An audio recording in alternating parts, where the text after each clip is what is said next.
Hello, my sleepy heads. It's good to have you back on History for Sleep.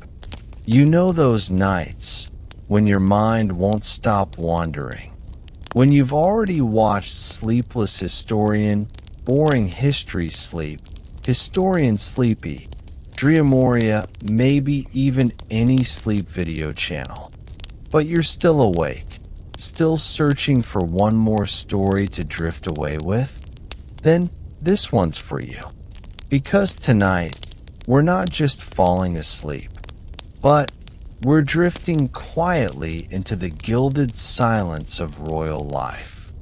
A world draped in velvet, yet cold beneath its shine, where every smile was rehearsed, every step observed, and the weight of a single crown could silence a lifetime of dreams. It's a world where duty slept beside loneliness, where a queen carried the sorrow of 1,000 years with quiet grace. And you're about to walk with her through the echoing halls of power, to see why being Queen Elizabeth was never as peaceful as it seemed. So settle in, dim the light, maybe turn on the fan, take a slow breath, close your eyes, and let's start. The night is quiet now. Outside Buckingham Palace, the city hums faintly, distant traffic, a lone bell echoing across the Thames, a soft drizzle tapping against the old stone. Inside, all is still. The walls, heavy with portraits of ancestors and monarchs long gone, seem to breathe with the centuries themselves. The air carries the faint scent of polish, paper, and roses, that distinct perfume of history that never fades. In a room at the far end of the corridor, the Queen sits alone.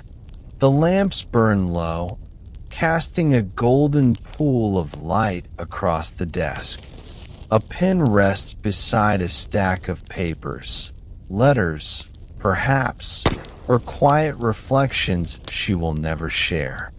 For all the grandeur of the palace, there is only silence. A silence too vast to fill with words. You can almost hear the whisper of the crown, not as a symbol of glory, but as a weight that presses down, unseen yet unrelenting. It gleams on the shelf beside her, surrounded by velvet and glass, but its shine holds no warmth. The jewels sparkle with centuries of conquest and ceremony, yet they feel colder than the night itself. And so begins our journey, not through gossip or grandeur, but through stillness. Through the life of a woman who carried a kingdom upon her shoulders, and did so with composure that seemed effortless, though it was anything but. When Elizabeth Alexandra Mary Windsor was crowned, the world celebrated. Trumpets filled the air, flags waved in every corner of the empire, and the sound of cheers echoed across continents. Yet beneath that spectacle was a girl, young, soft-spoken, and suddenly bound to the endless rhythm of duty. From that day forward, she would never again walk unnoticed. Every breath, every word, every glance became a performance. A queen, after all, is not allowed to be merely human. To the world, she was the crown itself, steadfast, unwavering, perfectly composed. But behind the regal stillness was exhaustion, a lifetime of smiling through sorrow, of shaking hands when her heart longed to rest, of reading speeches written by others, while her own thoughts remained locked away like a bird in a gilded cage. The palace, though magnificent, became her quiet prison. Its walls, ornate and gold-lined, absorbed every sound, but offered no echo of comfort. The ticking of clocks filled the silence between meetings. The endless shuffle of attendants, advisors, and guards surrounded her every moment. Even solitude had an audience. To wear a crown is to lose the right to rest. Every dawn brought ceremony. Every dusk brought reflection that could never be spoken aloud. She rose early, her days planned to the minute. Red boxes filled with papers from Parliament, letters from Commonwealth leaders, documents to be read and approved. Each required her presence, her signature, her silent endurance. The ritual never ended. Beyond the walls, the nation looked to her as a constant, the calm figurehead through war, crisis, scandal, and change. But constancy, though noble, is wearying. To never falter, to never show despair, that was her hidden battle. Imagine, for a moment, sitting where she did, the gilded chair beneath you cold and still, the weight of history pressing against your spine. Every decision you make, measured not by personal choice, but by what is expected of a monarch. No tears in public, no anger, no fatigue, just composure, always composure. And yet, within that quiet discipline, there was humanity. There were moments when she must have longed for an ordinary life, the kind where one could walk through a park unnoticed, laugh freely, speak without consequence. But royalty does not allow for such luxuries. The camera of memory drifts now through her chambers, gentle lighting, soft carpets, an untouched tea set on the table. A clock ticks steadily, the sound soothing but also relentless. It has ticked for decades, through generations, through births and funerals, through joys and betrayals. She once said that grief is the price we pay for love. Perhaps she also knew that silence is the price one pays for duty. Her reign was one of unbroken composure. Through war and rumor, through family turmoil and national grief, she stood unchanged, or seemed to. And yet, history tells us that strength often hides sorrow, and that stillness often conceals fatigue. There's a strange kind of loneliness in being adored by millions. To be loved not as yourself, but as a symbol. To have the whole world watch your life unfold, yet never truly see you. As night deepens outside, the palace grows quieter still. The halls stretch endlessly, each door leading to rooms that have witnessed decades of silent endurance. The paintings of kings and queens watch from their frames, their eyes frozen in calm authority.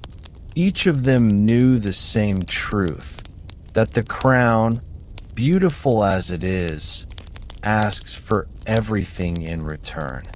Elizabeth carried it longer than any before her, through the fading of an empire, through modernity and scandal and change. Yet to the end, she remained the picture of poise. That image, perfect and immovable, was her armor. But armor, no matter how polished, is heavy to wear. As the candle burns lower, its flame bends gently with the air.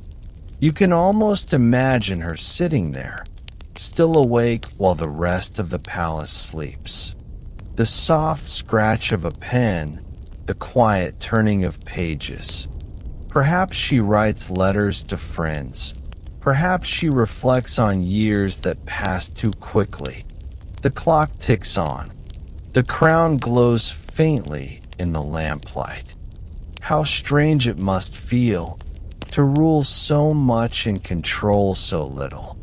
To be the head of state, yet bound by every rule of tradition. To be the center of attention, yet endlessly alone.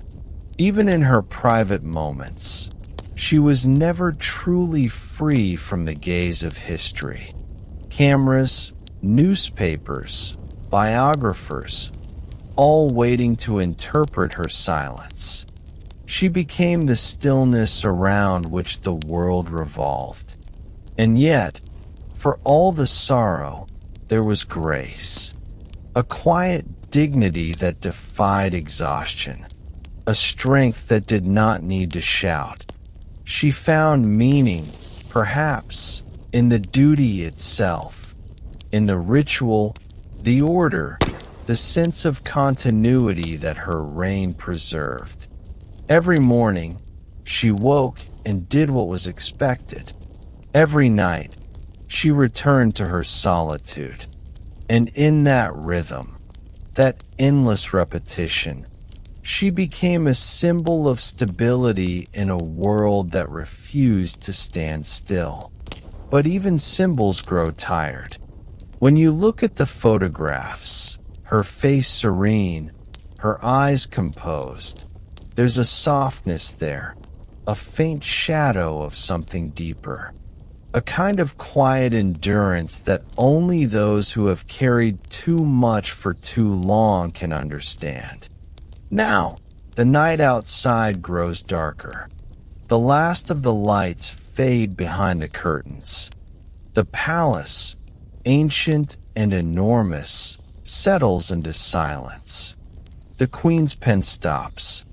Her hand rests still for a moment, and she looks, not out the window, but inward, toward the life she never chose, the role she fulfilled, the endless years of restraint and grace. The weight of the crown remains, even when it's not on her head. It's in her posture, her gaze, her every breath. The camera of imagination pulls back, from her quiet study to the palace gates, from the palace to the sleeping city, from the city to the soft darkness of the sky. Somewhere, a clock chimes softly 12 times. Midnight, and with it, the sound of another day's duty fading into memory. She was the queen, but she was also a woman who bore the silence of the crown, a silence that few could ever understand. // As you drift deeper into this calm retelling, remember this. Even in the grandest lives, there is quiet suffering. Behind every crown, a story of endurance. Behind every title, a human heart longing for rest. And tonight, in this stillness, we rest with her, in the calm, golden twilight of history itself. The palace sleeps, but not completely. Even in the still hours past midnight, soft sounds linger, the distant hum of machinery, the faint creak of wooden floors, the sigh of the old building settling into itself. Beyond the marble corridors and velvet drapes, a solitary lamp still glows in one of the private rooms. The queen is awake. It's not uncommon. For decades, she's kept to a rhythm that no one else truly shares. A quiet discipline of wakefulness, of reflection. There are letters she prefers to read alone. papers too sensitive for daytime eyes, and perhaps simply the silence she cannot find when the world is watching. Outside her window, London lies under a soft veil of mist. The streets are nearly empty, the air thick with the hush of rain. Far below, guards pace with steady steps, their boots clicking faintly against the cobblestones. Each sound echoes upward like a reminder. The palace may slumber, but it never dreams. The palace, after all, is never truly dark. Even when the lights dim and the doors close, 1,000 tiny bulbs still glow in hallways that twist and wind like arteries through a body of history. The walls hold whispers, decades of laughter, arguments, secrets, and farewells. It is a home that never forgets. And yet, for the woman who lives within it, it rarely feels like home at all. Buckingham Palace, Windsor Castle, Balmoral, each residence grand, each steeped in memory. And still, none of them belong fully to her. She moves between them as duty commands, not as a traveler choosing rest. Each room already carries a story written before her time. Portraits of kings and queens staring down from gilt frames, furniture older than entire nations, gardens designed for perfection but not for peace. Imagine walking through such a place after everyone has gone to bed. The carpets absorb your footsteps. The air feels heavy with silence. Every painting seems to watch. Every hallway stretches too long. The grandeur that impresses the world by day becomes, by night, a kind of gentle emptiness. Elizabeth was known for her composure, her unbreakable calm. But calmness is not the same as rest. Rest requires surrender, and surrender was something she could never afford. Even her nights were structured, shaped by routine as rigid as the crown itself. There was correspondence to review, private notes to read, matters of state to consider for the morning ahead. And then, perhaps, a moment, brief and fleeting, to think of herself. She had a fondness for simple pleasures.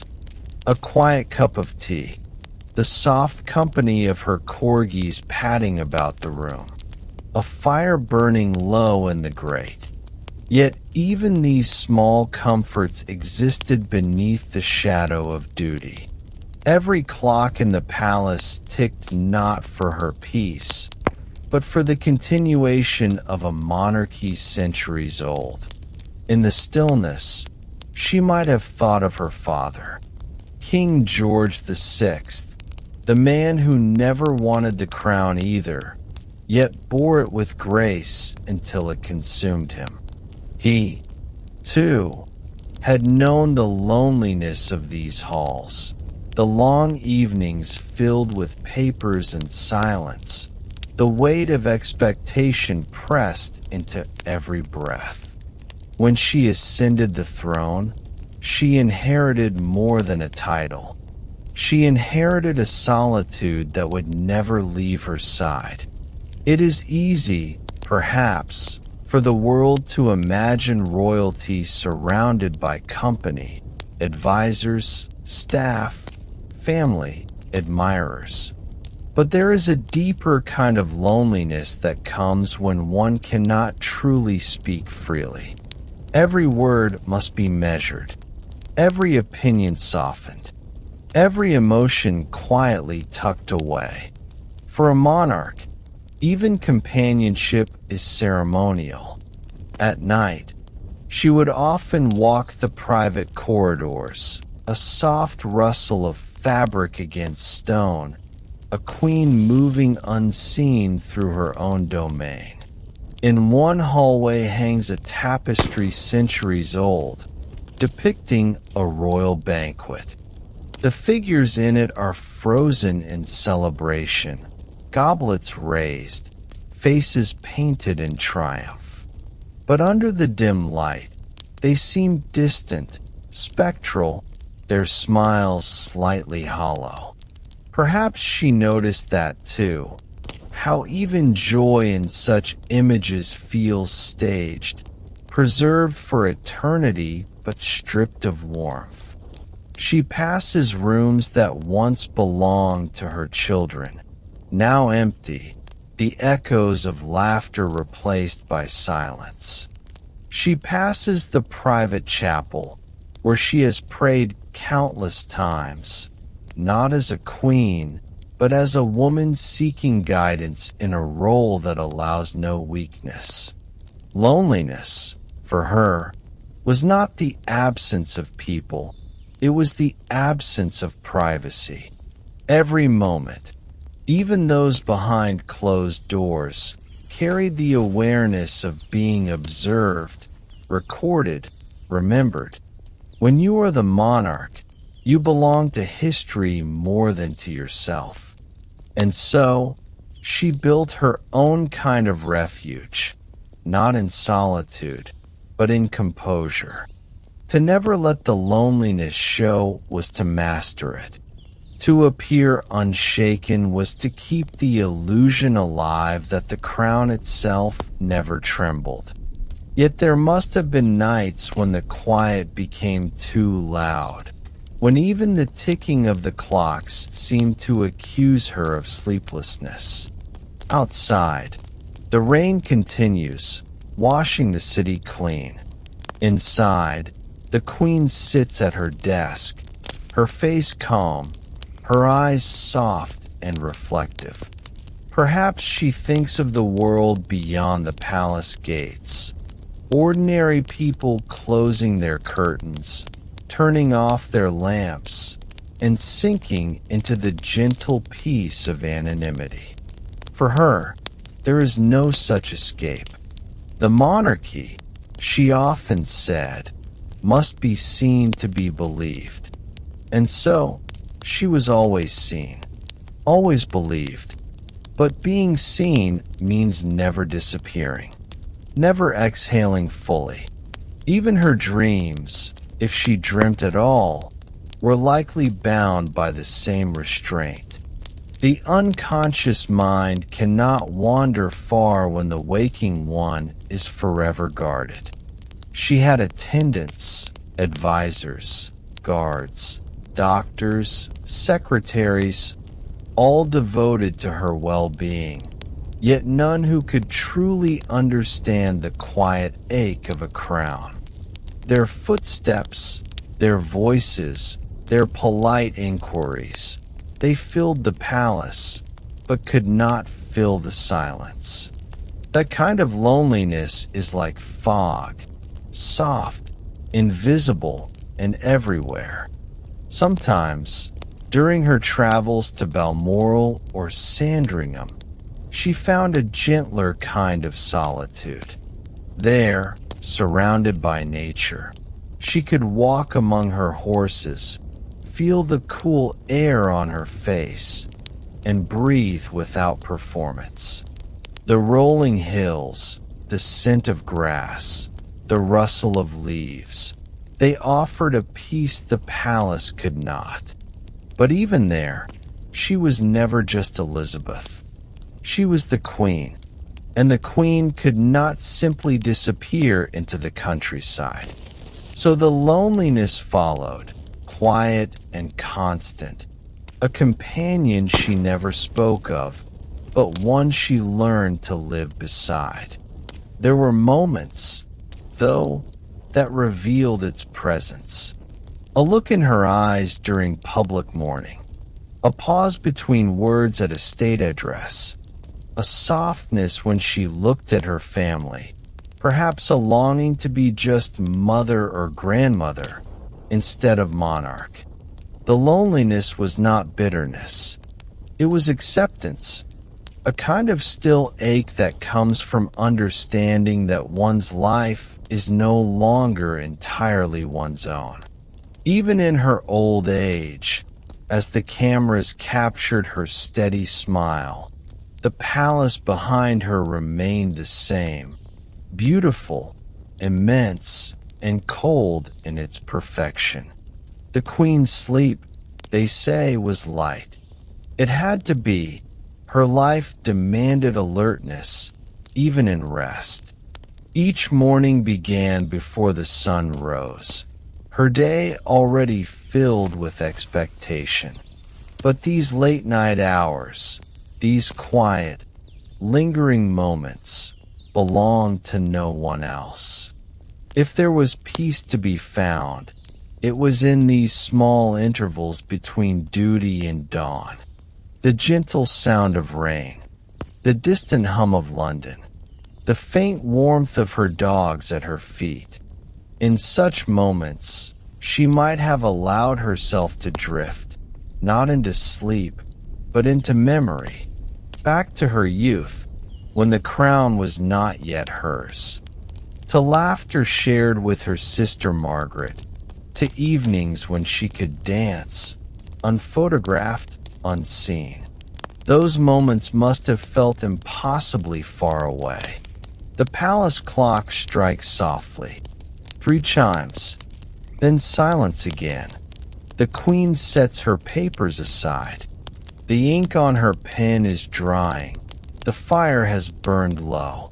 Outside, dawn is still a whisper on the horizon, a faint promise of pale light behind the fog. She stands, adjusting her robe, her movements slow but graceful. She looks once more toward the window, not at the city, but at her own reflection. The woman in the glass is regal, composed, eternal. But behind her eyes, there's the quiet glimmer of fatigue, not of the body, but of the soul. The palace, vast and golden, holds her image like a relic. But the woman inside it longs for something simpler, perhaps the stillness of a countryside morning, or the warmth of a familiar voice unguarded by title. Loneliness, in her world, is not a tragedy. It is a condition of existence. It arrives not as sadness, but as stillness, the kind that follows every grand ceremony, every wave to a crowd, every closing of a heavy door. It hums beneath the surface of royal perfection, unspoken but ever present. And yet, she endured it. Gracefully, quietly, she wore solitude the way she wore the crown, steadily, without complaint, without visible weight. That is perhaps her greatest act of strength. Not ruling empires, not attending ceremonies, not meeting presidents, but simply surviving the silence of her own grandeur. Now, as the first light of dawn touches the sky, the palace begins to stir again. Servants wake, corridors fill, doors open. The illusion of life returns. But for this 1 hour before sunrise, she has existed not as a monarch, but as a woman alone in her palace. A woman who knows that rest is a luxury even she cannot command. The crown waits, gleaming faintly in its case. Soon, it will return to her head, and with it, the familiar rhythm of composure. But tonight, for these few quiet breaths before morning, the queen allowed herself to feel the stillness of her own company. And in that stillness, beneath the weight of her endless role, she found the one kind of peace she could ever truly claim. The peace of solitude, silent, and eternal, hidden in the heart of a lonely palace that never sleeps. The palace awakens slowly. Light spills through tall windows, brushing over polished floors, gilded frames, and the quiet grandeur of rooms steeped in centuries of tradition. Outside, the city of London begins its day. Faint carriages on cobblestones, the distant clatter of a market, the soft cry of early birds. But inside, the rhythm is different. Here, each day begins with purpose and precision, measured not in minutes, but in duty. For Queen Elizabeth, the morning is never truly hers. Even the first rays of sun do not belong to her alone. They belong to history, to the monarchy, to the continuity of a nation that watches and waits for her every move. She rises with deliberate calm, moving through chambers that are both home and stage. Her steps are quiet, yet purposeful, echoing softly against the marble. The servants are already present in small numbers, their movements almost ceremonial, anticipating her needs before she speaks. Each routine, each gesture, is rehearsed, perfected over decades. The day begins with correspondence. Red boxes arrive nightly, filled with letters, memos, and documents requiring her attention. By sunrise, she examines them carefully, reading with a precise mind that balances diplomacy and empathy. There are letters from foreign leaders, ministers, and citizens, each carrying a piece of the world's weight. Every signature, every approval, every annotation she provides is a small thread in the immense tapestry of governance.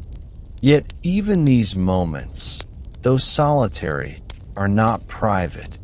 The palace staff watches with quiet attentiveness. Each decision is scrutinized, even in its silence, for it will ripple outward into public perception. There is no casual glance, no spontaneous expression. All is measured, considered, deliberate. And so the day unfolds in cycles of obligation.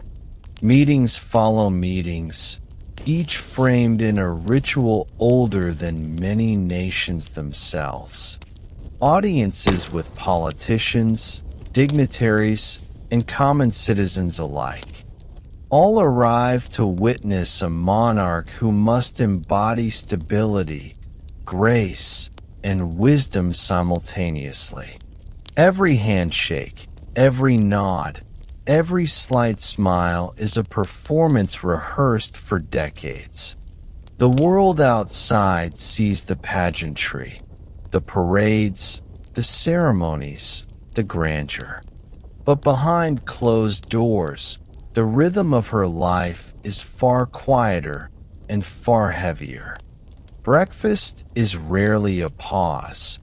It is a moment of reflection between tasks. Perhaps a cup of tea, a soft bite of bread or fruit, taken while reading documents or listening to reports.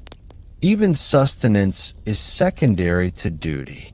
Time cannot be wasted in leisure, for there is always another decision to make, another meeting to attend, another wave to offer at the right angle, with the right expression, to the cameras waiting beyond palace walls. The monarch's day, however, is not simply a sequence of actions. It is a balancing act, a choreography designed to uphold centuries of tradition while responding to the ever-changing demands of a modern world. Even minor errors could ripple outward, creating misinterpretation or misunderstanding. A slight delay, a poorly timed comment, a misread expression, all carry weight far beyond personal consequence. Yet, in this endless sequence, the Queen maintains composure. She is calm, collected, unwavering. And perhaps this is the most exhausting duty of all, to remain a symbol of strength while quietly absorbing the relentless pressure that accompanies every decision. Her advisors provide counsel, ministers offer reports, and the machinery of government hums around her. But the responsibility, ultimately, rests solely on her shoulders. Every diplomatic nuance, every national crisis, every subtle shift in policy, all bear her imprint, even when unseen by the public eye. The burden is invisible, yet tangible. One can almost feel it as she walks from room to room, a weight pressing gently yet persistently, never lifting, never pausing, never allowing a moment entirely free. Beyond the palace walls, the nation watches. Citizens see the Queen in public moments, waving from balconies, attending ceremonies, visiting schools or hospitals. They witness poise, kindness, elegance. They see a figure who seems almost untouchable, serene in the face of centuries of expectation. But no one sees the private cost. The hours of preparation for appearances, the endless rehearsals, the study of speeches to ensure tone and clarity.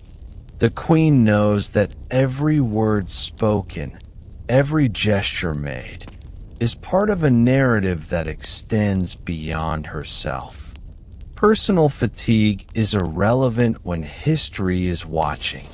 Even the smallest error could be magnified, dissected, remembered. And so composure becomes armor, silence becomes a strategy, and each day becomes a meticulous dance between human desire and public obligation. There are pauses, though, fleeting and delicate. A quiet corridor between audiences. A brief moment in the garden to feel sunlight or smell flowers. A private smile at a well-timed joke from a family member. These moments are rare, but they exist, soft notes in the symphony of endless duty. Yet they are always temporary. The clock ticks relentlessly, reminding her that the world does not wait. Policies must be approved, meetings must be attended, commitments kept. There is no pause button in monarchy. There is only motion, forward motion, through decades of obligation. The Queen's day is not just long, it is unyielding. The responsibilities of state are ceaseless, and the expectations eternal. Monarchs before her bore the same burdens, yet each generation faces its own unique trials. She adapts, learns, and endures, sustaining the crown through changing times, technological revolutions, and shifting public opinion. And all of this must be achieved with grace. Any hint of irritation, fatigue, or doubt could ripple through public consciousness, undermining the perception of stability she represents. There is no allowance for human weakness, no tolerance for exhaustion visible in public view. Thus, she carries it silently, privately, like a river running deep beneath calm waters. On the surface, the world sees serenity. Beneath, there is effort, restraint, endurance. Her evenings mirror the structure of her mornings. Ceremonial duties, evening audiences, correspondence requiring immediate attention, all fill the hours before night can even begin to approach. And when night arrives, it is neither respite nor release. Rather, it is the continuation of duty in subtler forms.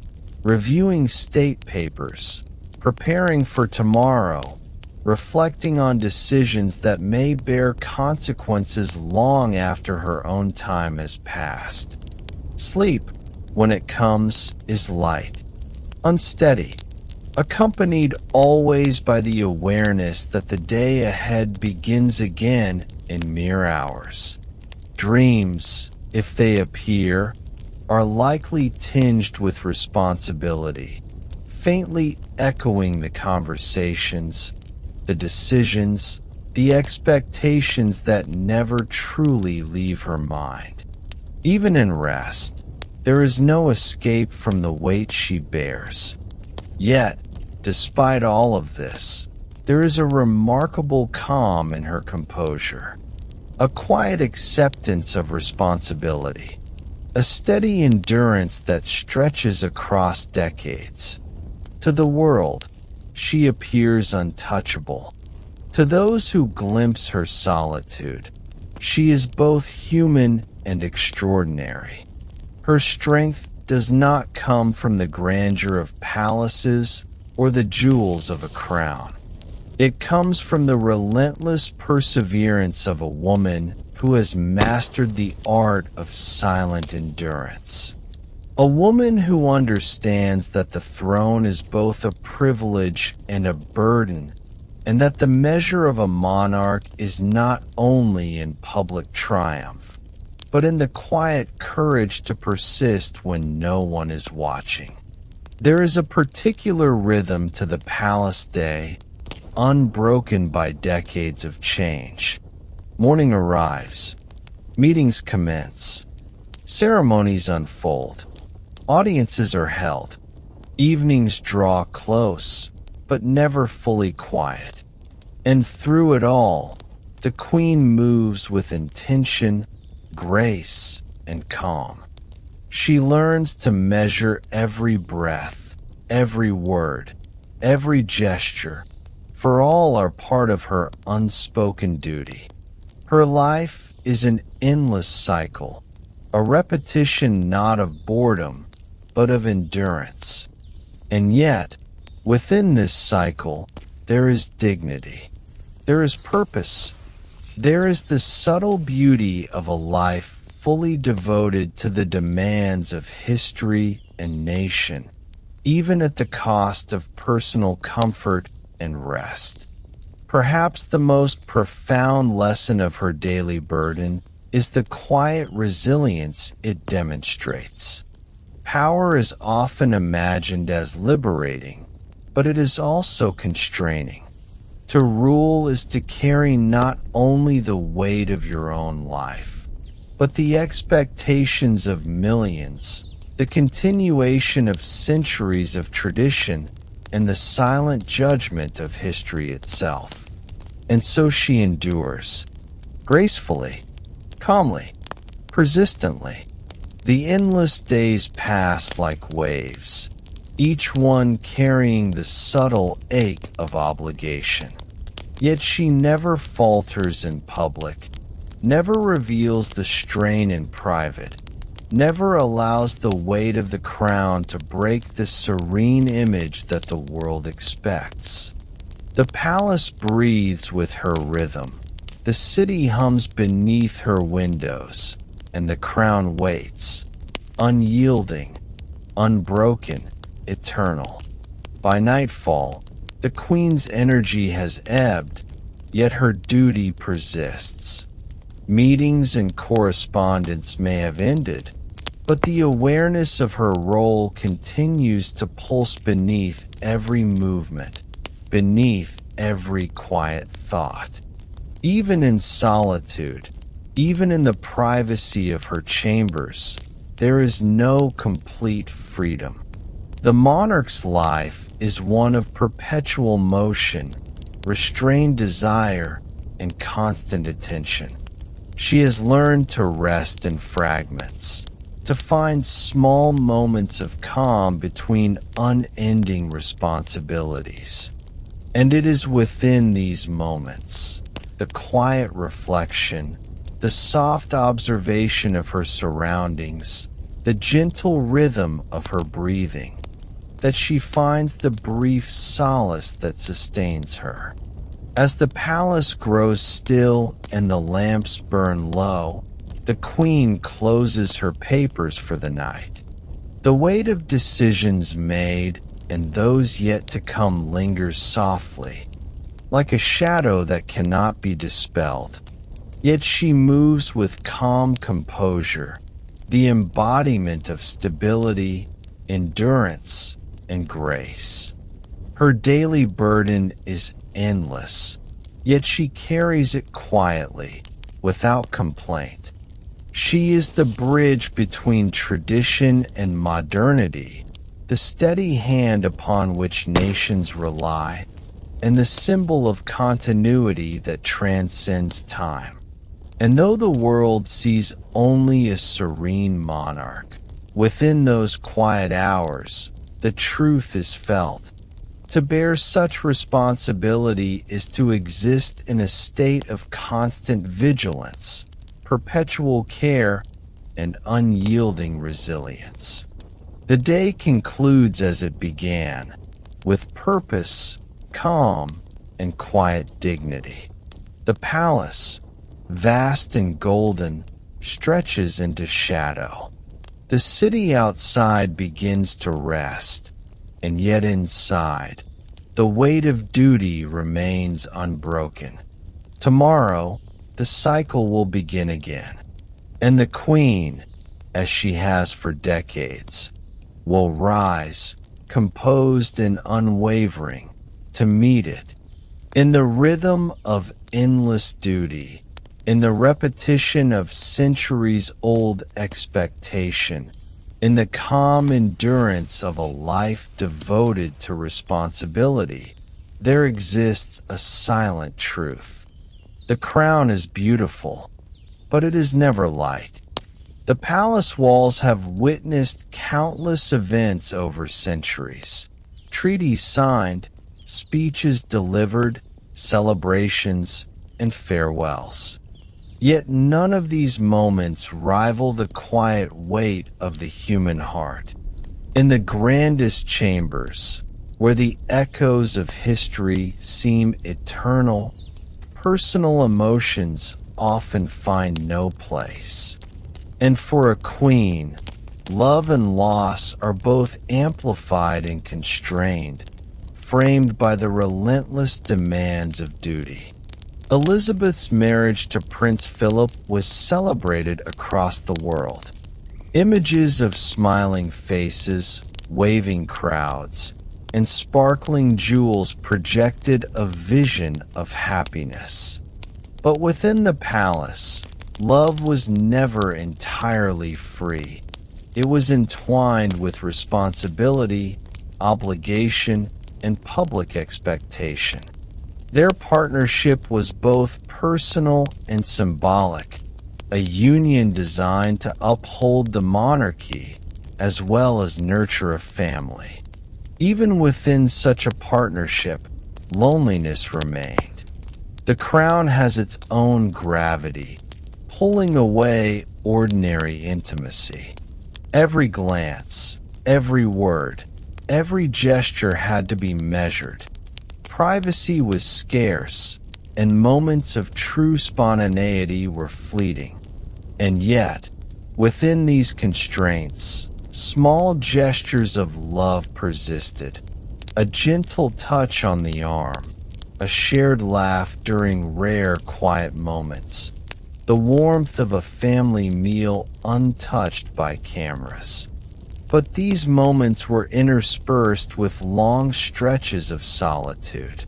Royal life demanded constant attention, and the human heart could not escape the shadow of the crown. There were nights when Elizabeth, surrounded by opulent furnishings and servants attending her every need, felt the vast emptiness that accompanies immense responsibility. The palace could shelter her, but it could not provide companionship in its purest form. Loss, too, is magnified under such circumstances. The Queen experienced farewells, separations, and grief with a composure that few could fathom. Friends, family members, and distant relatives passed through her life, often leaving quietly, their absence noticeable only in the soft hush of corridors and the spaces left in gardens. Even the smallest personal loss carried the weight of public attention. Each tear, though private, reflected upon the monarchy itself. In her private rooms, away from the world's gaze, Elizabeth may have allowed herself to feel these absences fully. Perhaps she recalled her youth, when moments of joy were simpler and losses lighter. Perhaps she thought of her sister Margaret, with whom laughter and companionship were shared in fleeting hours between royal obligations. These private reflections were both solace and sorrow, ephemeral as candlelight in the grand halls. Her children, too, became both joy and source of concern. In the glare of public attention, every step they took, every word they spoke, became part of the narrative of the monarchy. Elizabeth's role as mother existed alongside her role as queen, each demanding attention, energy, and restraint. She loved deeply, yet her love was exercised within boundaries imposed by her station. Even the most tender embrace was measured, balanced against the weight of history and expectation. Loneliness, in this context, was not simply absence of company. It was a quiet, constant companion that shadowed her every decision, every smile, every act of affection. The heart of a monarch beats in tandem with duty, yet it often longs for the freedom to simply feel without consequence. In her long reign, Elizabeth endured moments of profound reflection. Some occurred in the soft glow of lamplight, late at night when the palace was silent and the city outside rested. Others came during travel, away from the scrutiny of photographers and dignitaries, when the air was crisp and the rhythm of her thoughts slowed enough to consider her own desires. These were the moments when the weight of love and loss became tangible. She might recall a conversation, a fleeting smile, a shared silence with a loved one. Details that seemed trivial to the public eye, yet immense to the heart. The palace, vast and ornate, offered shelter but not intimacy. And yet, within the confines of her world, Elizabeth carved small spaces for connection, however brief. The crown, ever present, shaped the contours of her emotional life. Duty often dictated the course of relationships, the timing of private meetings, the depth of expression permitted in any context. In a world where her every action was observed, she learned the art of silent endurance, of feeling deeply yet presenting only the calm exterior demanded of a queen. Love itself became intertwined with sacrifice. There were decisions made in the quiet that shaped generations, commitments to family balanced against national needs, personal desires tempered by public service. The human heart is resilient, yet under such circumstances, it bends often under weight unseen by the world. In addition to personal relationships, Elizabeth carried the collective burdens of her family and her nation. Every loss, every challenge, every heartbreak within the monarchy reflected upon her. The public gaze never rested. The private heart rarely found reprieve. She had to navigate grief with composure and sorrow with dignity, ensuring that her personal feelings did not compromise the stability and image of the crown. Yet these responsibilities, while heavy, were interspersed with moments of beauty and solace. A quiet garden walk, the soft padding of corgis along a hallway, a handwritten note from a family member. These fragments offered respite from the immense weight she bore. They were ephemeral, but they mattered. Each small joy became magnified against the backdrop of relentless duty and observation. Even in the presence of family, solitude could be profound. The palace walls, designed to impress and shelter, could also isolate. The grandeur that captivates visitors often creates distance, separating personal intimacy from public performance. Elizabeth navigated these boundaries with careful grace, offering love where she could, while maintaining the composure her station demanded. The human heart, however, seeks connection beyond ritual and ceremony. Even a queen cannot escape longing for genuine affection, for moments of vulnerability that are shared without expectation or audience. These needs do not vanish under a crown.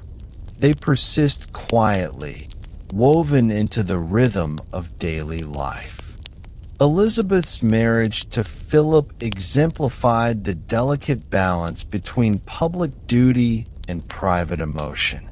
While love was present, it existed alongside a strict framework of obligation and representation.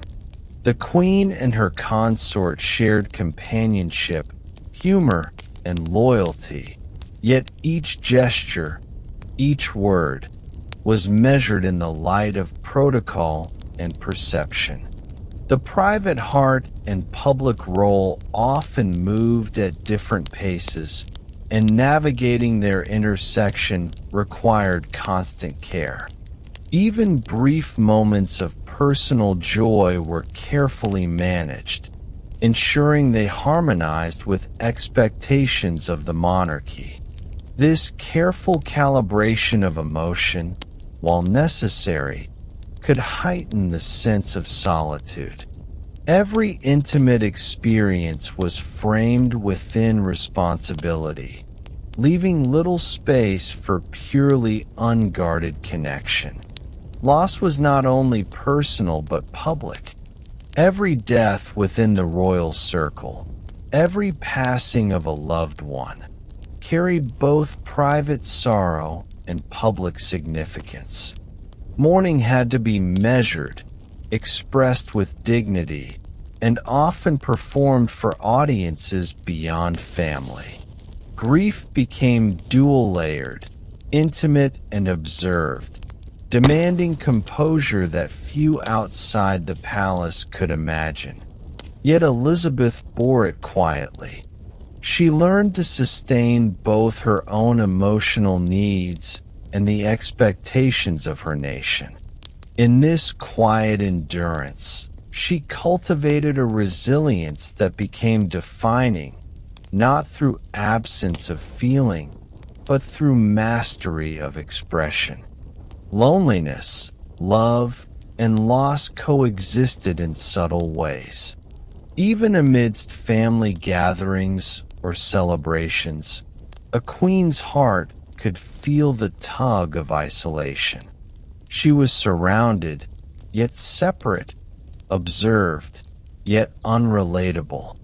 The crown was always present, shaping her responses, curtailing spontaneous emotion, and framing her interactions within centuries-old tradition. Still, she embraced her human experiences whenever possible. Small acts of kindness, private conversations, letters exchanged with confidants. These moments sustained her.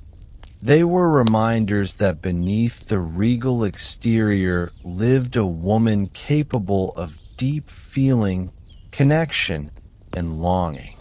Time, as it passed, layered grief upon love and love upon duty. Elizabeth experienced joys and sorrows amplified by visibility and responsibility. Each triumph was observed by millions. Each personal loss quietly endured. She learned to accept solitude not as punishment, but as an inherent feature of her station, a companion that demanded respect, patience, and grace. In those rare hours of reflection, when the palace was quiet and the world beyond faded, she could allow herself to acknowledge the emotional weight of her role. In these moments, love and loss intertwined, forming a tapestry of lived experience, both public and deeply private. The palace itself, magnificent as it was, mirrored the duality of her life. Its beauty reflected ceremony, grandeur, and stability. Its silence reflected isolation, stillness, and the weight of responsibility. Elizabeth's heart moved within this environment, navigating both the public display and the private truth. Even as portraits captured her serene expression, no canvas could reveal the full depth of feeling beneath. Every glance, every smile, every measured movement was a layer of performance built over decades, a shield for both herself and the institution she served. Through decades of reign, Elizabeth's endurance of love, loss, and loneliness became a quiet testament to human resilience. She experienced profound emotions, yet expressed them with careful restraint, ensuring the continuity of the monarchy while preserving her own dignity. In quiet moments, she may have recalled the laughter of her youth, the warmth of family gatherings, or the fleeting joy of an unobserved afternoon. These memories, though brief, were treasures, providing balance to a life dominated by duty and observation. The human heart, even under a crown, seeks these spaces, moments of calm, connection, and authenticity. As evening falls, the palace becomes still once more. Candles flicker in distant rooms. The faint hum of the city fades beneath the palace walls. Elizabeth, having completed her day's obligations, moves through her private quarters. The warmth of a fire, the gentle presence of a loyal companion, the quiet reassurance of familiar surroundings. These small comforts are enough to soothe the heart, even if only for a moment. And yet, as she rests, the crown remains nearby, a reminder that the next day will demand the same composure, the same grace, the same quiet endurance. Love, loss, and loneliness intertwine, persisting beneath the polished surface of duty. In the quiet hours before sleep, the Queen allows herself reflection. She considers the balance she maintains between the heart and the crown, between personal desire and public responsibility. She acknowledges the sacrifices made, the moments cherished, and the solitude endured. This is the duality of royal life. The crown offers honor, history, and legacy, but it also demands vigilance, composure, and a heart. And as the palace darkens and the city sleeps, one can imagine her resting for a brief while, the echoes of love, the shadows of loss, and the whisper of solitude accompanying her.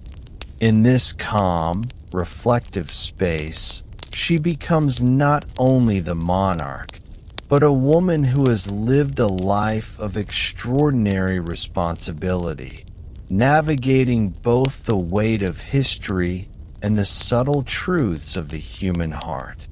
Here, beneath the grandeur of Buckingham, Windsor, and Balmoral, the crown rests lightly on her head only because her heart carries its full weight, silently, gracefully, eternally.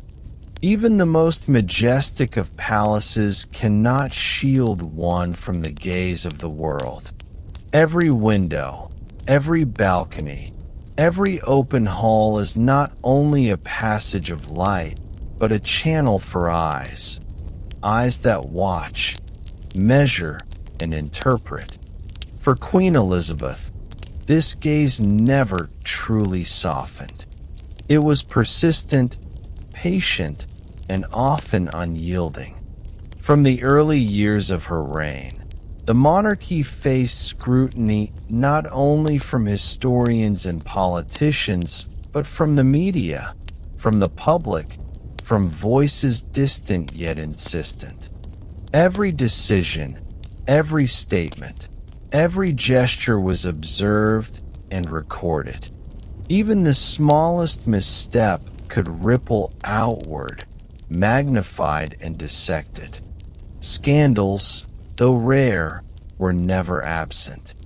They emerged slowly, often like shadows moving beneath the surface of calm waters. A rumored disagreement, a subtle critique, a misinterpreted glance, each had the potential to shape perception. In the age of newspapers and later television, the palace had to respond with care, timing, and strategy. But beneath the surface, these public controversies carried private weight. Elizabeth learned early that the crown could magnify human emotion. What might seem minor in ordinary life became significant when framed by the monarchy. Family disputes, political disagreements, even personal choices could become public concern. And yet, she bore it with composure.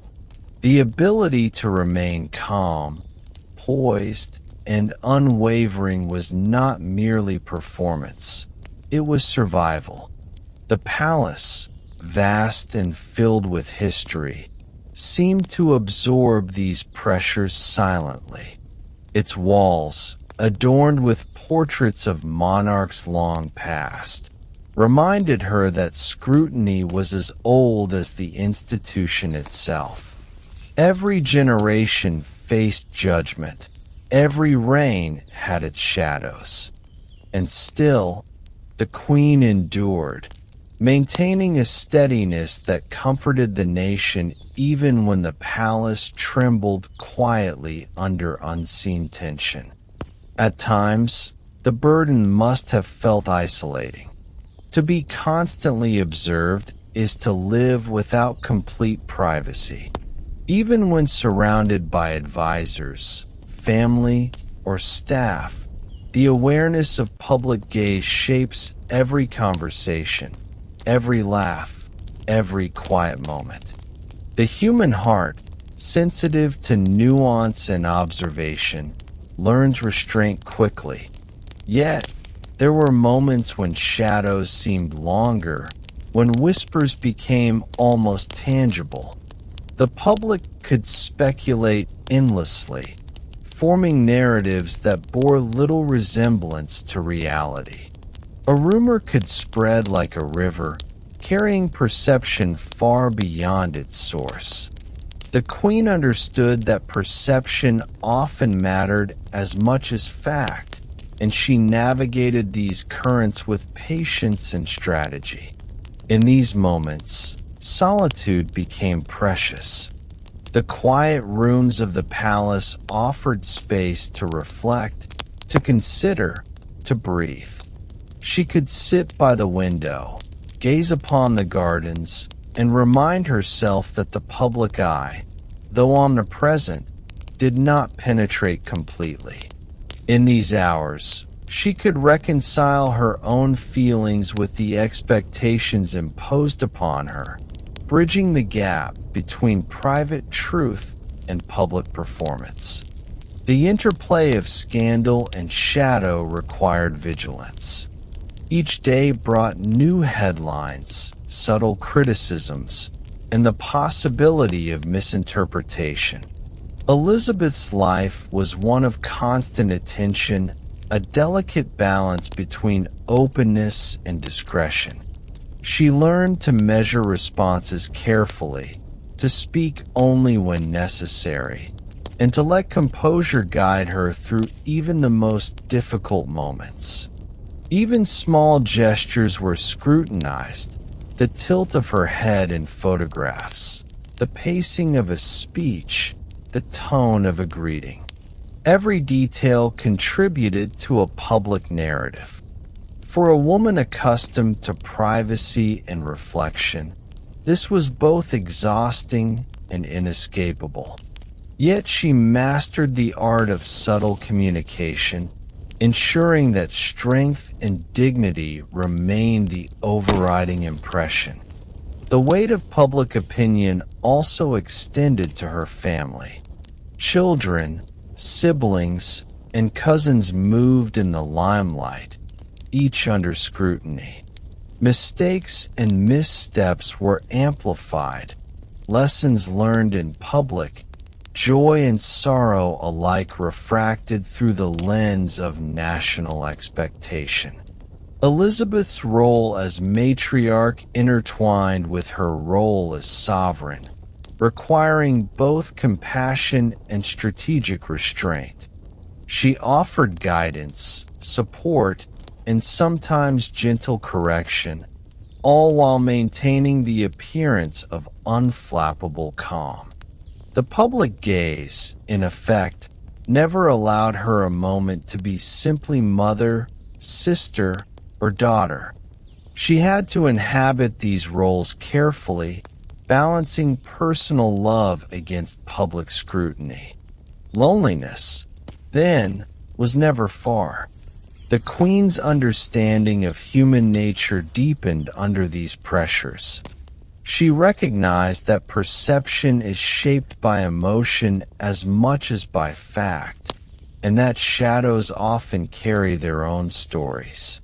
In the palace, she learned patience, the art of waiting, observing, and discerning the truth behind appearances. She learned to respond with measured grace, to accept imperfection without public alarm, and to carry both private worry and public calm simultaneously.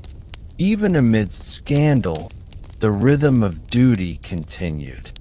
Morning audiences, meetings with advisors, public appearances, and ceremonial obligations were never suspended. The weight of continuity demanded that composure persist, even when internal tension stretched taut. And Elizabeth bore it, quietly and consistently, like a steady heartbeat beneath the surface of history.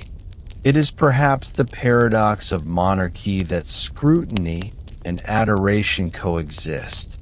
The same public that celebrates can question, the same press that applauds can critique. Elizabeth understood this duality and navigated it with quiet skill. She recognized that shadows are part of the structure of power, that rumors and critiques are the natural counterpart to visibility, and that resilience is measured not in absence of challenge, but in the calm endurance of it. This understanding did not make the loneliness or tension disappear. Instead, it became a companion, a framework within which she moved gracefully through her daily life. The palace, for all its grandeur, could never shield completely from shadow, but it offered space to endure, reflect, and plan. Scandals also reminded her of the impermanence of appearances. She saw how perception could twist truth, how public judgment could amplify minor incidents into national crises. And yet, she learned to act decisively, calmly, and discreetly. The lesson of shadows is that they are fleeting. What remains is patience, dignity, and the constancy of character. In private, she may have reflected on the irony. The crown is a symbol of authority, yet it exposes vulnerability in ways ordinary life does not. Every personal choice, every gesture, every word carries implications far beyond personal intention. It is a life of magnified consequences, where even the smallest misalignment can cast ripples across the monarchy. The palace itself, with its centuries of history, seems to absorb these tensions. Portraits of past sovereigns gaze quietly, offering silent reassurance. The tapestries, the polished floors, the heavy curtains, all witness both triumph and scandal without judgment. Elizabeth moved through these spaces with awareness, finding both solitude and continuity in the stillness of her surroundings. Even when shadows stretched long and whispers circulated in the press, she could retreat to the quiet corners of her domain. Here, she could breathe, reflect, and prepare for the next public challenge. The palace became both stage and sanctuary, containing both the glare of visibility and the calm of privacy. Public scrutiny also demanded careful attention to ceremony. Every appearance required preparation, the angle of a wave, the timing of a step, the cadence of a speech. These details, seemingly small, carried enormous weight. Misalignment could prompt criticism. Precision signaled competence and authority. Elizabeth learned the rhythm of ritual and performance, mastering the delicate balance between public expectation and personal intent. Even leisure, when granted, was bound by visibility. A visit to a garden, a walk in the grounds, a quiet conversation, all could become subject to interpretation. The Queen learned to inhabit her public persona continuously, merging duty and demeanor into an uninterrupted presentation of stability. And yet, amidst scrutiny and shadow, Moments of genuine human connection persisted. Conversations with trusted advisors, letters from loved ones, or brief exchanges with children offered respite from the constant gaze. These fragments of intimacy, however fleeting, became essential threads of emotional sustenance. They reminded her that beneath the polished exterior, there was still a human heart capable of feeling, reflecting, and caring. The balance of visibility and solitude became a defining aspect of her reign. She navigated the delicate tension between private feeling and public expectation with remarkable skill, maintaining composure even under intense observation. In doing so, she exemplified resilience, discretion, and dignity, qualities that became synonymous with her legacy. Scandals, whether personal or political, were absorbed, processed, and contained with measured calm. Elizabeth never allowed the turbulence of public opinion to disturb her inner composure. She understood that endurance, patience, and discretion were far more powerful than reactive emotion. In the quiet corners of the palace, she reflected on both the impermanence of rumor and the enduring weight of responsibility. This duality, public scrutiny and private reflection, defined her life. It shaped not only her decisions, but her understanding of human nature. She recognized the fragility of perception and the constancy of duty, mastering both through experience, observation, and quiet resolve. By evening, the palace settles into a delicate hush. Candles flicker softly, casting gentle shadows along polished floors and ornate walls. The city beyond grows quiet, leaving only the subtle sounds of movement within the vast halls. Elizabeth, having met the expectations of the day, moves through her chambers with calm, deliberate steps. Even as she rests, the awareness of public attention remains. The crown waits, gleaming faintly, symbolizing continuity, duty, and the persistent gaze of history. Shadows and whispers may linger, but the Queen's composure remains unbroken. She carries both the weight of scrutiny and the grace of endurance, a quiet testament to resilience beneath visibility. In these final hours, she reflects on the interplay of scandal and stability, shadow and light. She understands that the monarchy exists not only in grand ceremonies, but in the quiet mastery of composure under scrutiny. Each day offers both triumphs and trials, and she navigates them with patience, wisdom, and grace. The public may never see the full depth of experience, the moments of doubt, the quiet victories, the resilience required to endure. But the palace knows, the halls remember, the crown witnesses.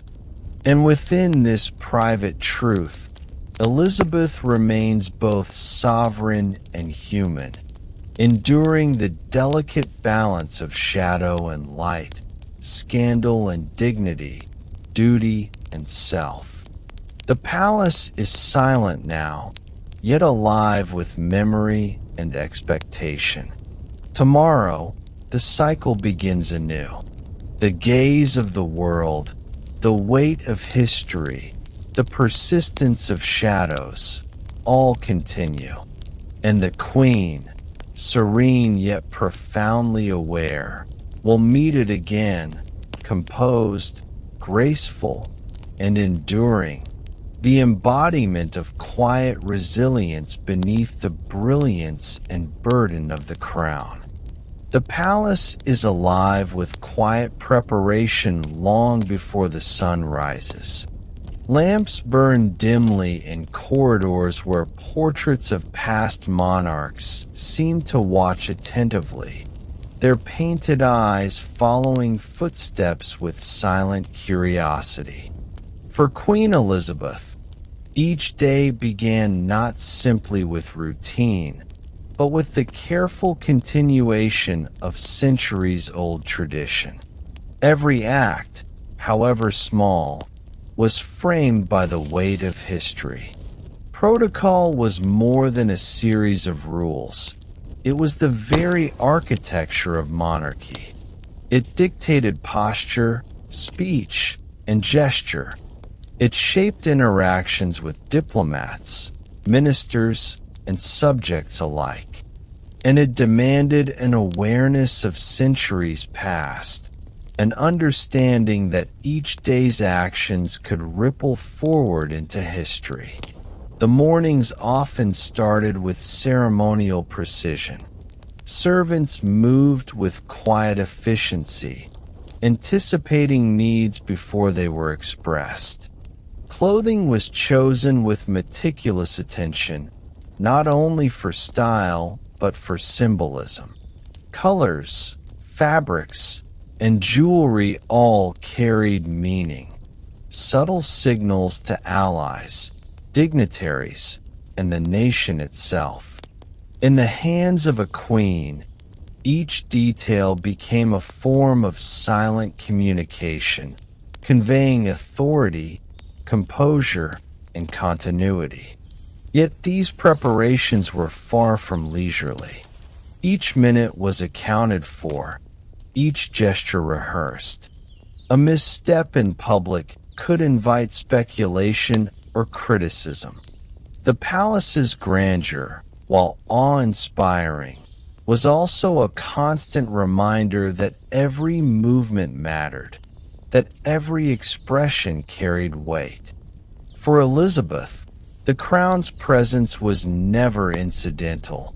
It was a constant companion, shaping both action and thought. Ceremonial duties extended throughout the day. Audiences with foreign leaders, military officials, and ambassadors required both knowledge and tact. Speeches were delivered with exact cadence, movements timed to perfection. Even a simple bow or handshake had to reflect centuries of tradition while accommodating the nuances of contemporary diplomacy. Outside observers might perceive elegance and grace, but behind these moments lay exhaustive preparation and a quiet vigilance. Every action, however small, demanded awareness, for it existed not in isolation but as part of a larger narrative, the narrative of monarchy and nation. The weight of tradition was not merely procedural. It was emotional, psychological, and constant. The Queen understood that deviation, however minor, could unsettle centuries of expectation. She navigated these obligations with calm precision, mastering the intricate choreography of royal life. And yet, in this mastery, there was an unspoken cost. The personal self often yielded to the demands of office.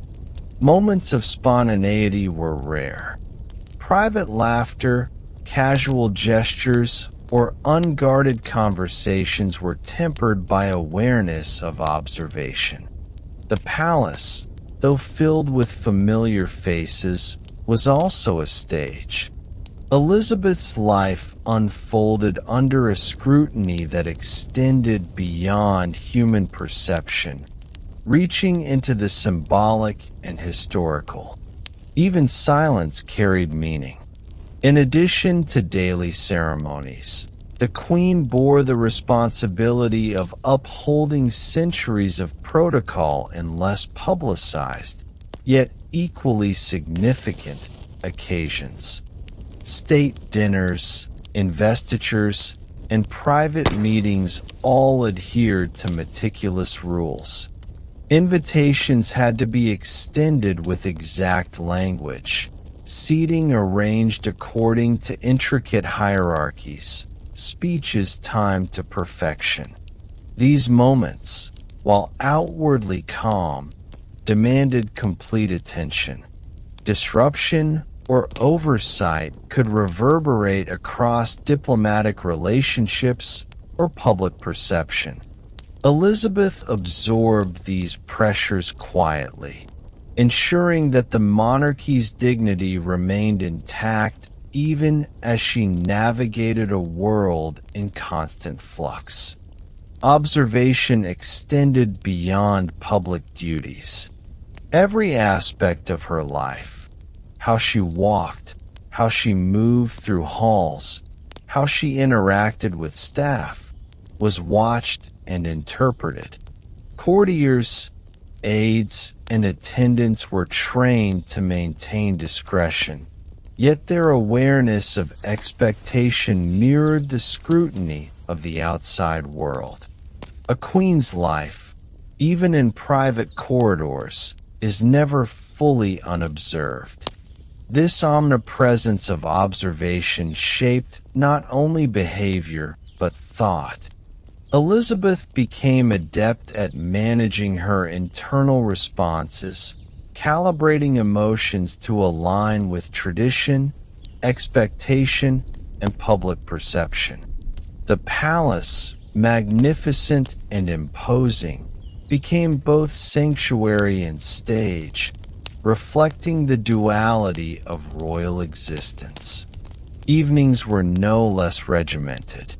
Ceremonial functions, receptions, and audiences often stretched late into the day.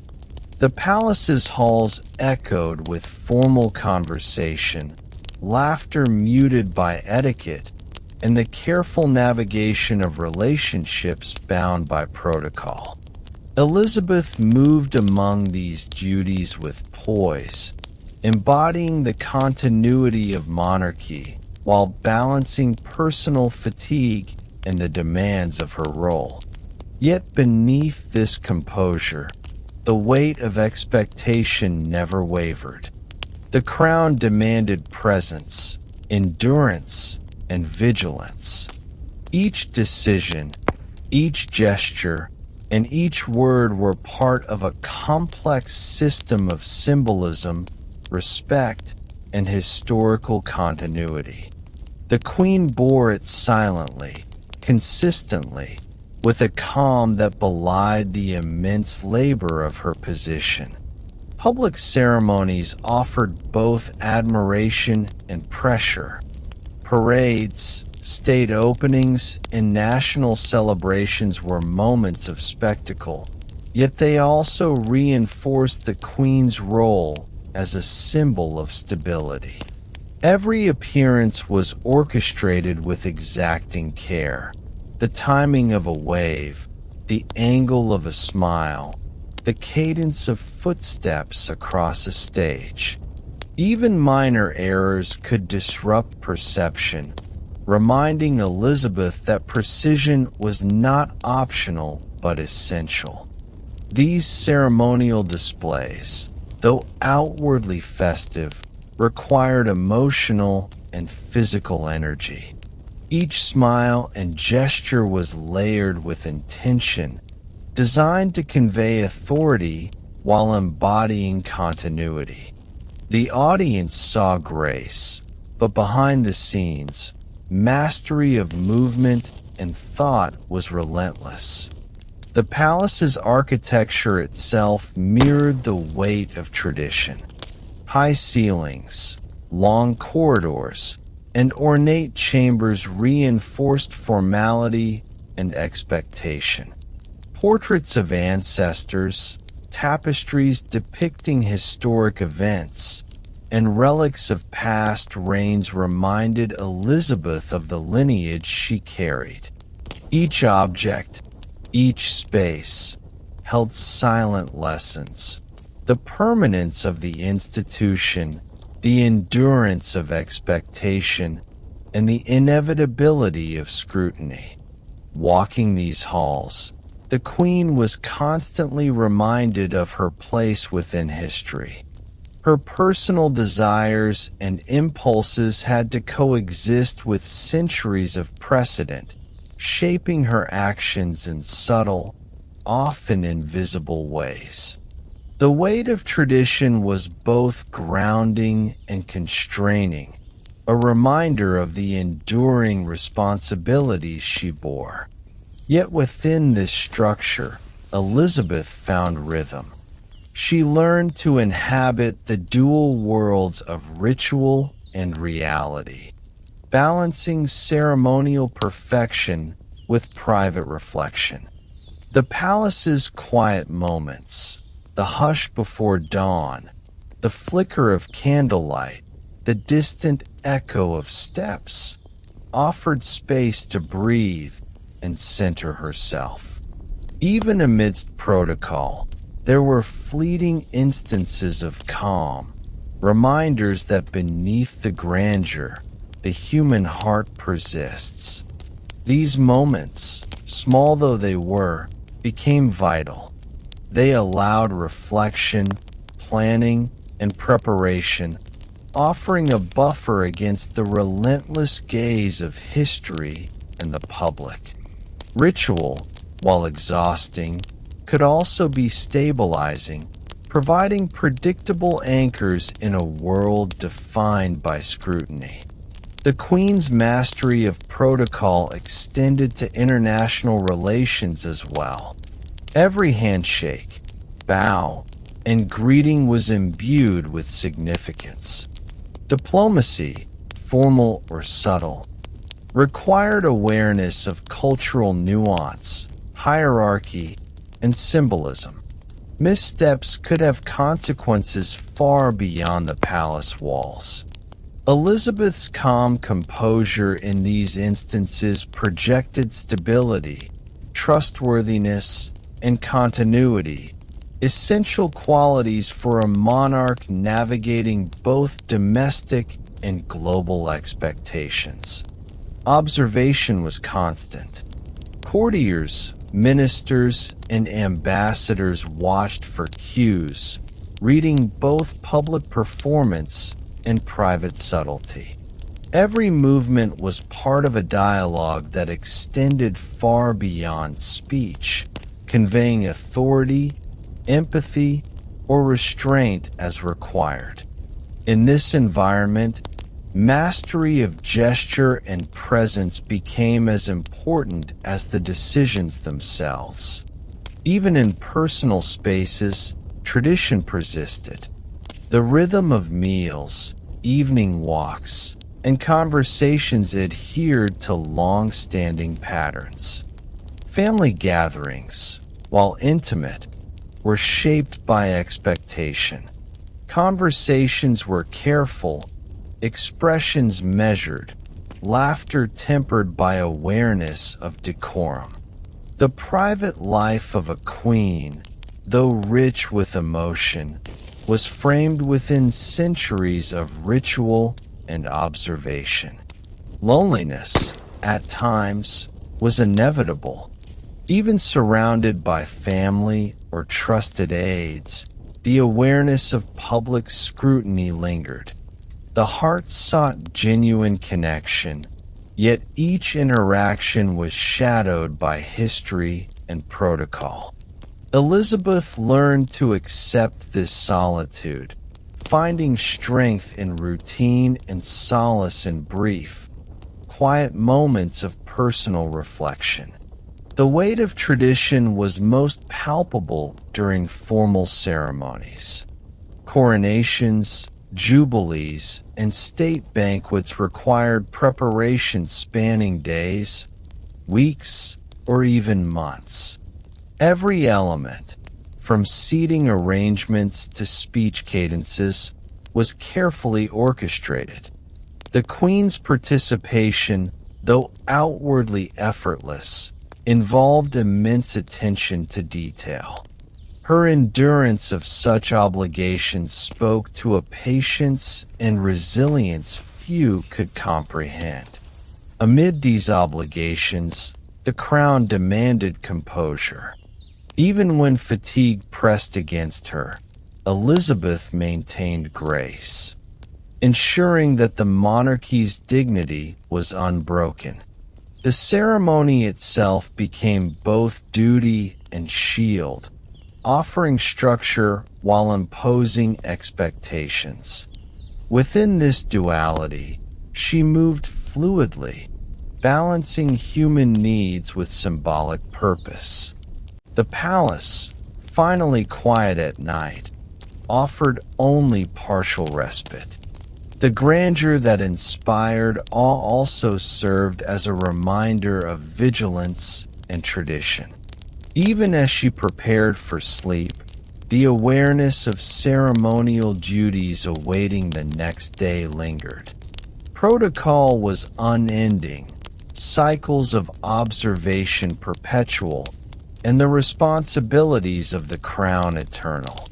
In the calm, reflective hours before rest, Elizabeth could acknowledge the weight she bore, yet she carried it with quiet dignity. The crown was beautiful, historic, and symbolic, but it required constant attention, endless composure, and a heart prepared to navigate centuries of expectation. And so the cycle continued. Mornings of preparation, days of ceremonial and diplomatic labor, evenings of reflection and quiet observation. Tradition shaped every movement, ritual framed every decision, and the public gaze remained unbroken. Through it all, the Queen persisted, serene, composed, and vigilant, a living embodiment of history, duty, and quiet endurance. The palace, vast and timeless, held the rhythm of her life within its walls. Every shadow, every portrait, every corridor bore witness to the weight she carried. And through centuries of expectation, Elizabeth moved gracefully, balancing the endless demands of tradition with the steady pulse of her own humanity. The palace is still. The halls, once echoing with footsteps, conversation, and ceremony, now lie in gentle repose. Candles flicker softly in the corners, and the faint murmur of distant wind carries through open windows. In this quiet, one can almost hear the heartbeat of history itself, steady and unhurried, moving through rooms filled with memory and expectation. For Queen Elizabeth, these final hours of reflection are perhaps the most revealing. After decades of duty, of balancing public expectation with private longing, the weight of her reign rests lightly upon her shoulders in the calm of the evening. She moves slowly through familiar corridors, pausing to observe the portraits of ancestors, to feel the textures of the palace that has sheltered her for so long. These moments are hers alone, untouched by scrutiny, untouched by expectation, untouched by the relentless eye of history. A queen's legacy is often measured in grand gestures, treaties signed, crowns adorned, nations guided. Yet in these quiet hours, the significance of subtle influence becomes clear. The steadiness of her presence, the measured composure in the face of scandal, the grace under scrutiny. These are the threads that weave the fabric of her legacy. History will remember the crown, the ceremonies, the public milestones. But the quiet dignity with which she navigated decades of relentless pressure, that is the true, enduring mark she leaves upon the world. Elizabeth reflects upon love, loss, and solitude. She recalls moments of joy, fleeting smiles exchanged with family, gentle laughter echoing through the halls, rare moments of intimate connection shielded from public view. She recalls moments of sorrow, too, losses that were amplified by visibility, challenges magnified by expectation, and private grief contained within the ornate walls of her palaces. Yet through all of it, she endured with a patience and composure that became her hallmark.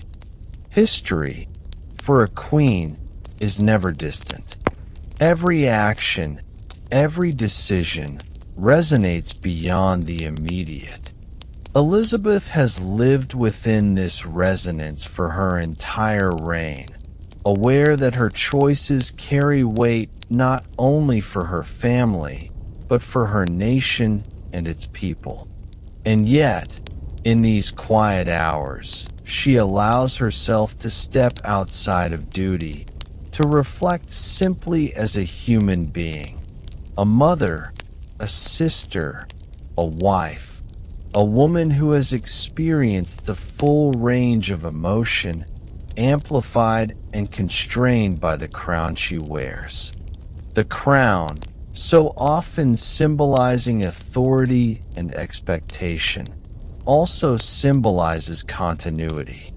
Elizabeth sees herself as part of a lineage that stretches across centuries.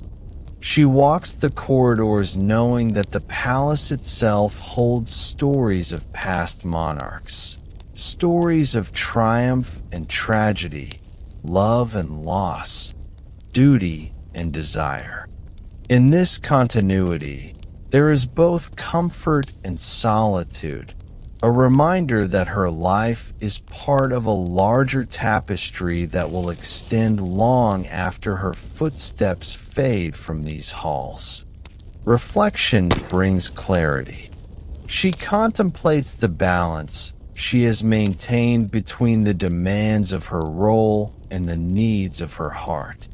There were sacrifices, of course, the surrender of certain freedoms, the constant vigilance against scrutiny, the quiet endurance of loneliness.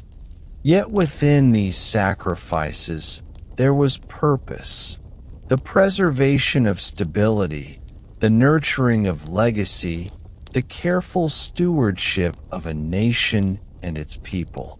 She considers her family, the children she guided, the grandchildren she watched grow, the relationships shaped by love and tempered by duty. She has offered guidance, patience, and support, often in ways invisible to the public. These moments of intimacy, though brief, are among the most profound of her life, reminders that beneath the crown, the heart endures, learns, and loves. Even as she contemplates her personal journey, Elizabeth's mind drifts toward the nation she has served. She remembers moments of celebration and sorrow, times when her steadiness provided reassurance, when her presence symbolized continuity and hope.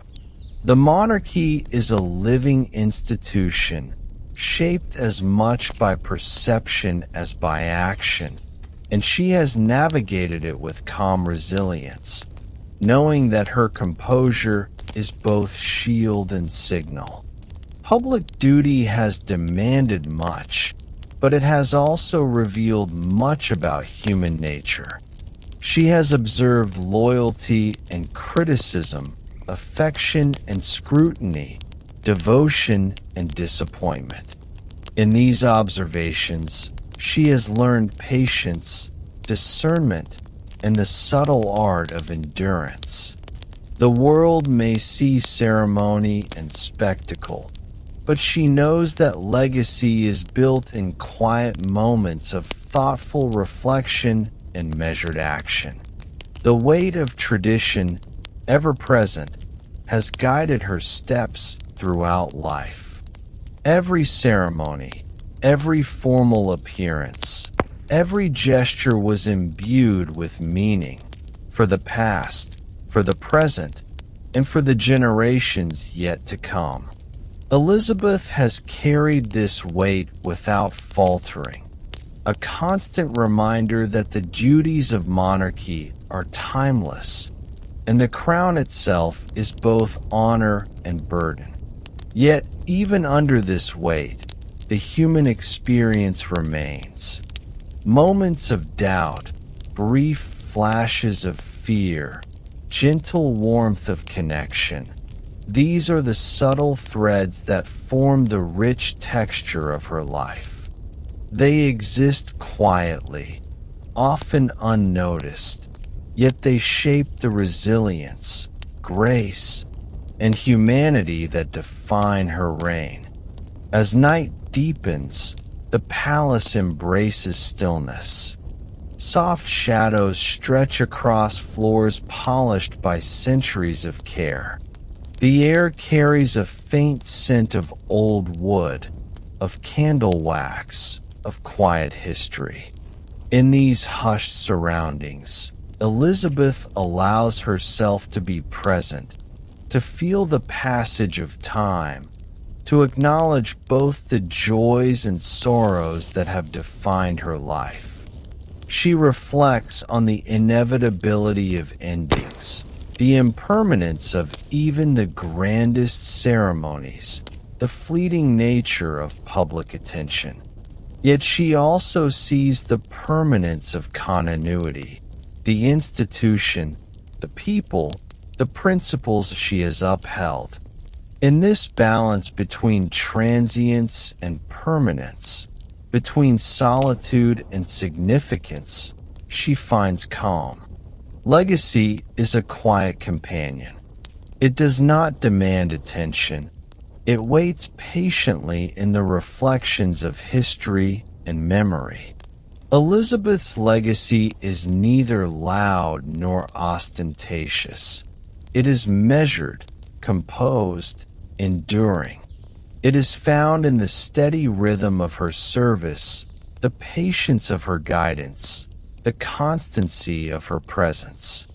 And it is revealed most clearly in these quiet hours, when the palace sleeps and the world outside slows to a gentle hum. In the solitude of her chambers, she contemplates the full arc of her life, the love given and received, the losses mourned, the challenges faced, the responsibilities fulfilled. She understands that the true mark of her reign is not in public accolades or headlines, but in the quiet endurance, the subtle influence, and the calm dignity that have defined her journey. The palace, as if aware of her reflection, grows ever quieter. Candles flicker with a slow, rhythmic pulse. The distant hum of the city fades. The shadows stretch and soften, wrapping the halls in gentle stillness. And in this serene embrace, the Queen allows herself the rare luxury of rest.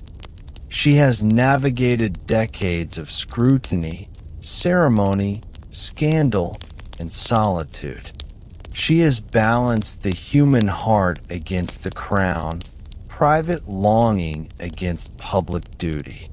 And now, in these final hours of reflection, she can simply be, a woman at peace with the passage of time, the endurance of responsibility, and the quiet satisfaction of a life lived with grace. Outside, the world continues its rhythm. Seasons will change, people will come and go, history will unfold. Yet within the walls of the palace, a calm persists, shaped by decades of measured action, silent strength, and quiet reflection. Elizabeth's legacy rests not only in what is seen, but in what is felt.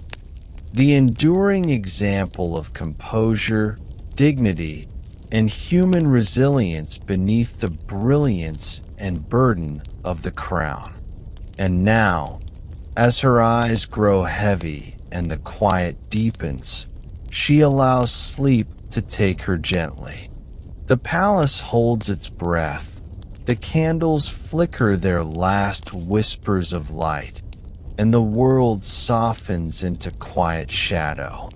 The crown rests lightly, the heart rests fully, and history itself seems to exhale in gentle acknowledgement.